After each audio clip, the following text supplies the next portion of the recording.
Livro A Raiz de Rejeição, de Joyce Meyer. Capítulo 9.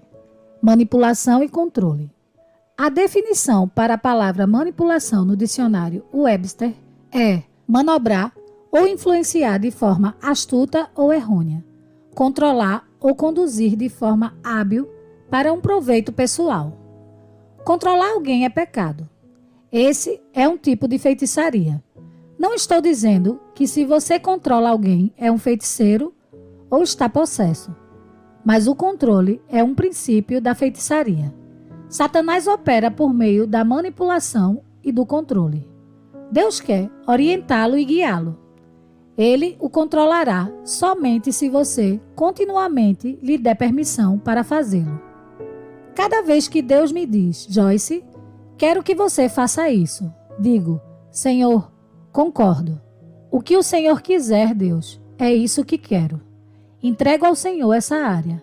Quero, se o Senhor o quiser. Mas Deus nunca o forçará a fazer algo sem que você lhe dê seu consentimento. De outro lado, o diabo não se importa com a forma como controlará sua vida. Tudo o que ele quer é encontrar uma maneira. Ele controlará você por meio dos poderes demoníacos que vêm contra sua mente. Ele o fará por meio de outras pessoas, talvez mesmo daqueles que o amam e nem mesmo percebem que estão sendo usados. Mas, porque você não lhe resiste, simplesmente continua a controlá-lo. A pessoa que exerce controle simplesmente pensa que, como não há resistência da sua parte, você deseja que as coisas continuem assim.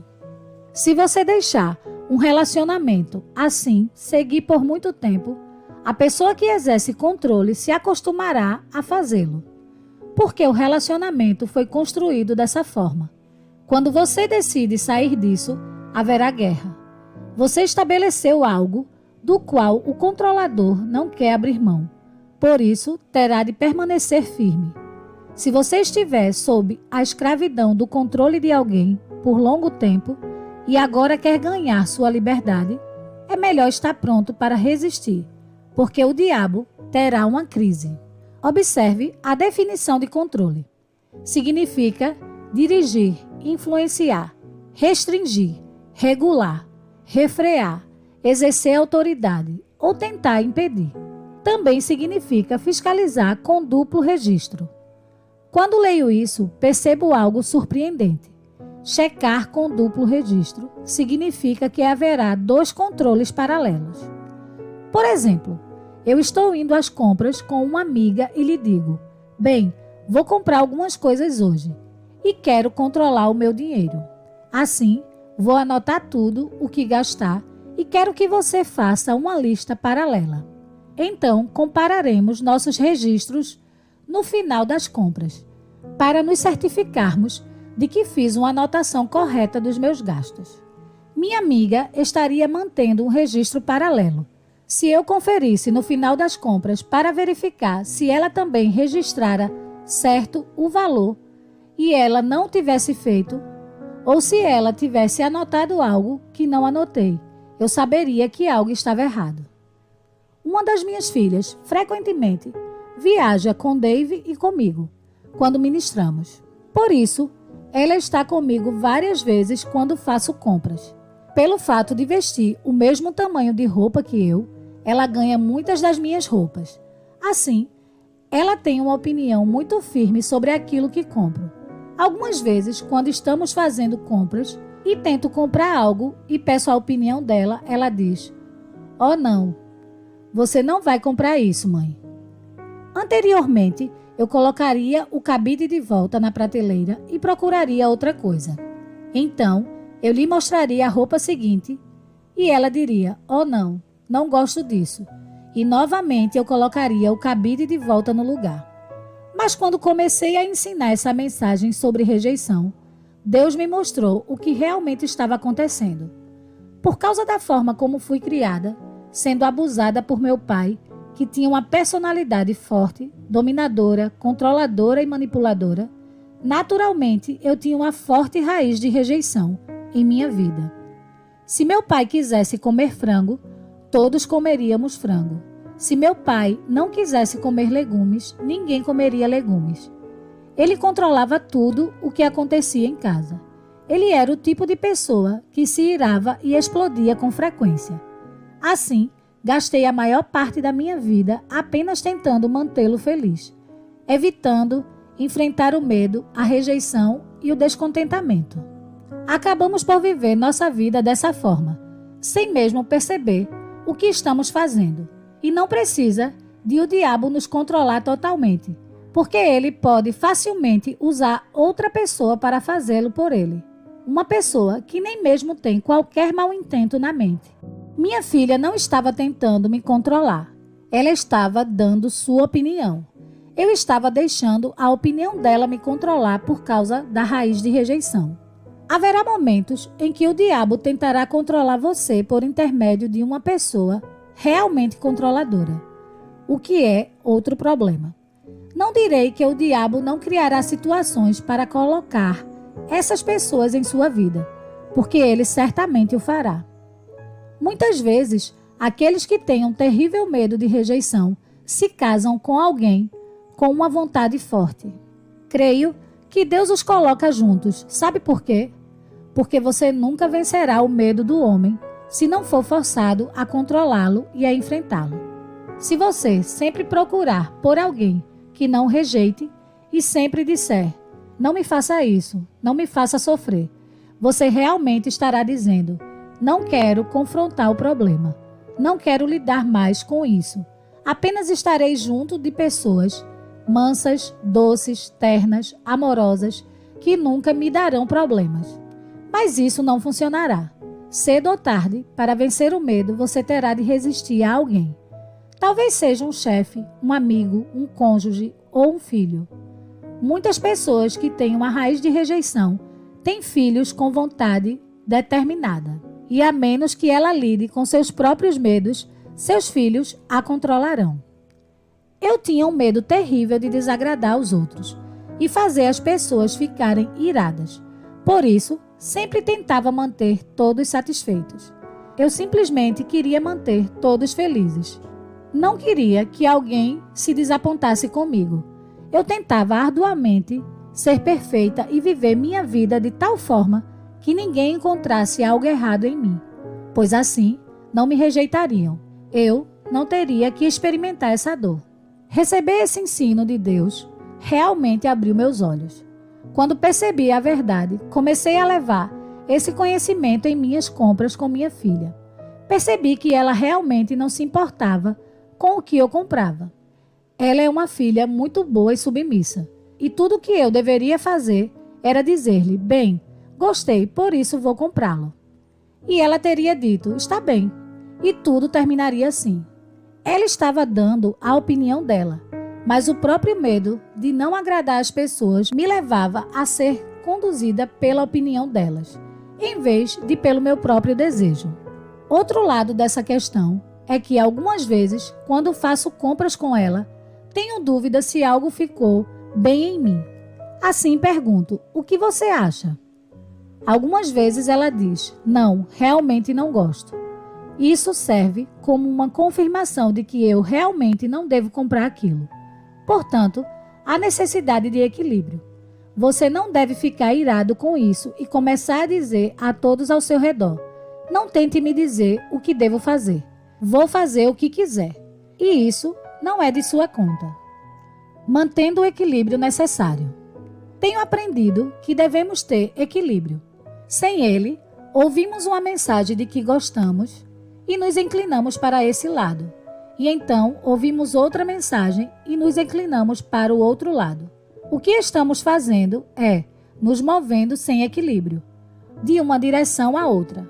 Nunca buscamos o equilíbrio e creio profundamente que devemos manter o equilíbrio necessário em nossas vidas. Eis que enfatizo que não estou ensinando rebelião. Não estou dizendo que nunca devemos ouvir a opinião dos outros ou que nunca devemos tentar agradar as pessoas. Certamente queremos manter as pessoas felizes se pudermos. Algumas vezes faço coisas para ver meu marido feliz, porque eu o amo. Mas se eu fizesse essas coisas por causa de manipulação ou controle, odiando o que estava fazendo, sentindo que aquilo não era a vontade de Deus, ou interiormente ressentida, eu estaria desobedecendo a Deus. Se eu tentasse agradar a Dave, mas uma guerra secreta estivesse explodindo dentro de mim, isso causaria grandes problemas em minha vida e em meu casamento. Por muito tempo em minha vida, permiti que outros mantivessem um registro paralelo para mim.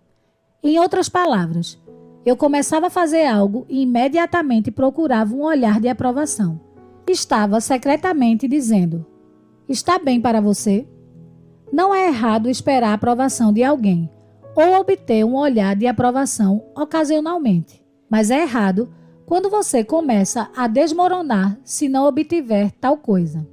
Desafio a começar a resistir a algumas coisas às quais você tem se dobrado, porque dobrar-se o faz infeliz, a menos que seja dobrar-se diante de Deus.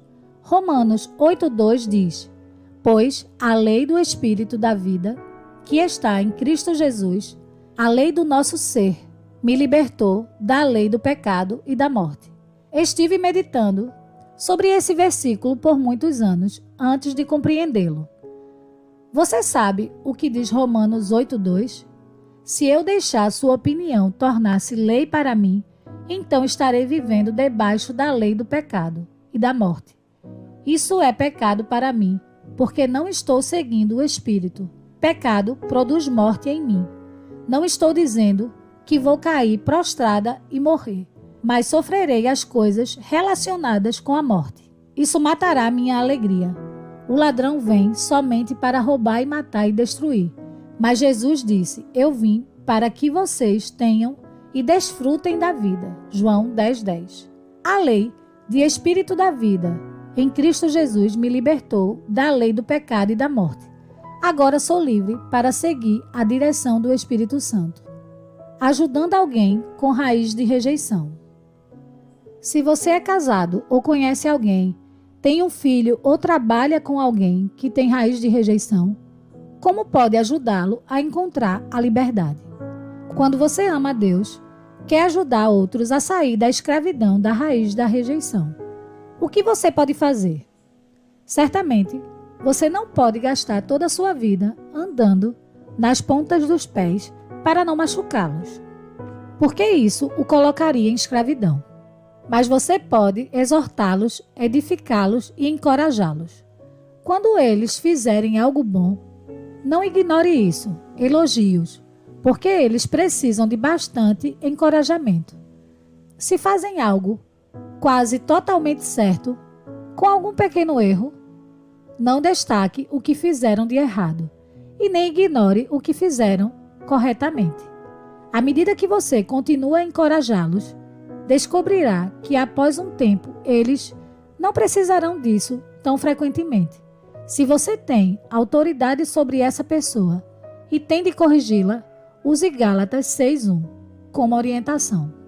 Irmãos, se alguém é surpreendido numa conduta incorreta ou pecado de algum tipo, vocês que são espirituais, que são controlados pelo Espírito, devem corrigi-lo, restaurá-lo e reiterá-lo, sem qualquer senso de superioridade e com toda a mansidão, permanecendo atentos a si mesmo, para que vocês também não sejam tentados.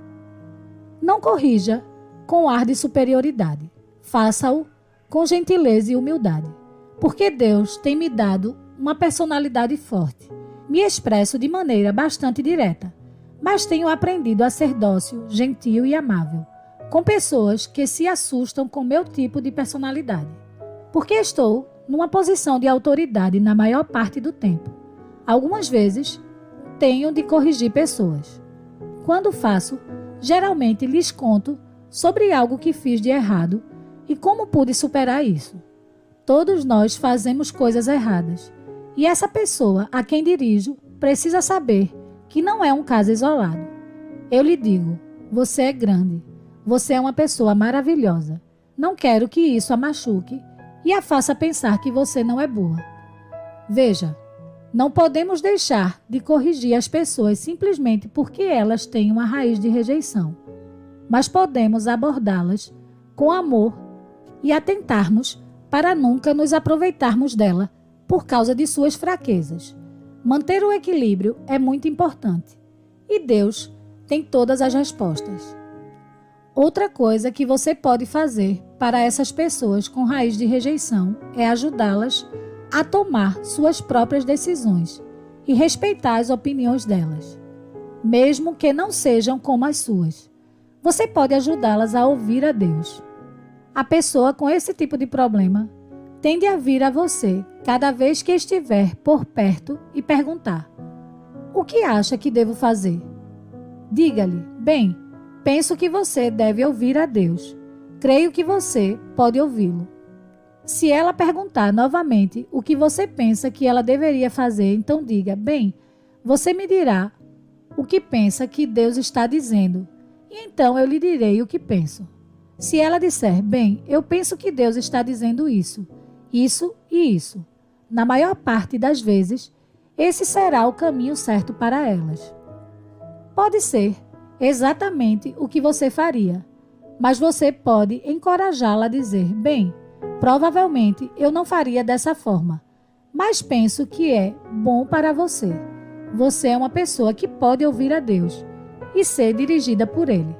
Veja, há muitas formas de ajudar a pessoa que tem uma raiz de rejeição. Deus o guiará pelo seu espírito, se seu desejo é ajudar. Resistindo à tentação de ser um controlador. Não poderia terminar este livro sem dizer algumas coisas para aqueles que podem estar tentando controlar alguém. Por que as pessoas tentam controlar as outras? Medo de ser ferido é uma razão. Fui ferida tantas vezes em minha vida que imaginava que se estivesse no controle de tudo, o que acontecesse, ninguém poderia me machucar. Realmente, operei em ambos os lados desse problema. Por causa do medo da rejeição, frequentemente permitia que outros me controlassem. E por causa do medo de ser ferida, eu tentava controlá-los. Vivia atrapalhada e confusa, e somente a graça e a misericórdia de Deus e o poder e instrução da sua palavra puderam me libertar. É fácil desejar ser livre de permitir que outros nos controlem, mas é um pouco mais difícil desistir de controlar outras pessoas, se você caiu nessa armadilha. Pessoas que são controladas e manipuladas são problemáticas e inseguras. Elas podem parecer ser fortes, mas realmente vivem com grande temor. Pessoas que são realmente fortes são capazes de deixar outros serem livres. Creio que muitos controladores são tão inseguros sobre si mesmos e suas decisões que se sentem melhores quando conseguem que todos façam a mesma coisa que elas fazem. Além de o medo e de a insegurança serem a raiz do controle, também devemos saber que o diabo busca trabalhar por meio de pessoas com personalidade forte. Pode não haver nada errado com essa pessoa, exceto que elas nasceram para liderar e ter personalidade forte. Elas são dotadas para manter as coisas funcionando na direção certa, motivar e levar as pessoas a prosseguir. Isso é ótimo, exceto que Satanás se deleitará em nos enganar e tomar as maiores habilidades que Deus nos dá para tentar usá-las contra nós e contra outras pessoas. Ele tenta nos tirar do equilíbrio. Não somente tive problemas por ser abusada, mas também por ter uma personalidade muito forte. Deus me ungiu para a liderança. Contudo, tive que aprender a diferença entre liderar, controle e manipulação. Tive de aprender a guiar as pessoas ao lugar onde Deus queria que fossem e onde elas desejassem ir, e não onde eu queria que elas fossem ou fizessem aquilo que eu queria que fizessem. A maior parte dos meus problemas vinham do medo e da insegurança em minha vida, por causa do abuso e da rejeição. Mas parte disso também vinha da minha própria personalidade. Controlar pessoas e tudo mais pode apenas ser um hábito ruim, que precisa ser confrontado e quebrado. Seja qual for o caso, esse hábito precisa ser tratado. Não é a vontade de Deus que as pessoas se controlem. Tive que aprender que isso era pecado e que de forma alguma agradava a Deus que eu controlasse e manipulasse os outros ou os coagisse a fazer as coisas do meu modo. Se você tem caído em armadilhas por permitir que esses espíritos controladores operem na sua vida, encorajo-o a começar imediatamente a libertar as pessoas e a resistir à tentação que esses espíritos trazem. Quando uma pessoa foi controlada ou é uma controladora, os espíritos envolvidos entrarão em batalha, mas seu desejo para operar na santidade e nos caminhos de Deus prevalecerá. Resista ao diabo com a palavra, o nome e o sangue de Jesus. A palavra de Deus tem poder em si mesma e é uma espada de 2 gumes com a qual combatemos o inimigo. O nome de Jesus tem todo o poder investido nele. No nome dele, oramos e fazemos nossa petição a Deus, o Pai, e firmemente resistimos ao inimigo. Há poder no sangue do Cordeiro. Pela fé, podemos aplicá-lo em nosso favor e nas situações em que enfrentamos, e experimentamos libertação. Apocalipse 12:11 diz: E eles o venceram, derrotaram, por meio do sangue do Cordeiro e através do pronunciamento do seu testemunho. Você não foi criado para ser controlado ou ser um controlador. Ambos trazem miséria. Não somente uma pessoa está em escravidão quando permite que os outros a controlem, mas também quando necessita estar no controle. Controlar a vida de outras pessoas é um trabalho árduo. Sinto que tenho muito a fazer para cooperar com Deus com relação ao meu envolvimento com outras pessoas. Não quero interferir na vida de ninguém. Não quero me intrometer nas coisas dos outros. Tenho o suficiente para me preocupar comigo mesma. Se alguma dessas áreas estão fora de equilíbrio em sua vida, precisam ser reconciliadas. Isso significa trazê-las de volta ao lugar em que deveriam estar, antes que o engano de Satanás entrasse em cena. Um grande versículo das Escrituras que gostaria de deixar com você é Colossenses 1:20. E Deus propôs que pelo serviço e intervenção dele, o Filho, todas as coisas fossem completamente reconciliadas consigo mesmo, seja na terra ou no céu, para através dele, Jesus, o Pai, fazer a paz por meio do sangue da sua cruz. Todas as áreas de sua vida que estão fora de ordem podem ser reconciliadas por intermédio de Jesus Cristo e da obra que ele realizou na cruz. Comece a crer nisso. Não aceite a escravidão, mas determine-se a ser livre. Conclusão.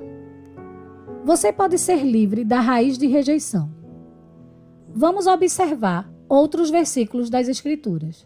Romanos 12:2 diz: Não esteja conformado com este mundo, esta era, moldando e adaptado aos seus costumes exteriores e superficiais, mas seja transformado, mudado, pela inteira renovação da sua mente, por seus novos ideais e novas atitudes, para que você possa provar por si mesmo o que é bom, aceitável e perfeito aos olhos de Deus para você. Tenho estudado Romanos 12:2 e basicamente o que o versículo está dizendo é: se você quer que Jesus o transforme e opere em seu interior para produzir resultados exteriores, então terá de tomar uma decisão de não se conformar com a ideia do que o mundo pensa que você deve ser. Escolha entre transformação ou conformação. Romanos 7:6. Mas agora nós fomos desobrigados da lei e encerramos todo o envolvimento com ela, tendo morrido para aquilo que uma vez nos restringia e mantinha cativos. Romanos 8:4, 14 e 15. Assim que a justiça e o justo requerimento da lei podem ser plenamente cumpridos em nós, que não vivemos e nos movemos nos caminhos da carne, mas sim nos caminhos do Espírito. Nossas vidas não são governadas pelos padrões ou de acordo com os ditames da carne, mas controladas pelo Espírito Santo.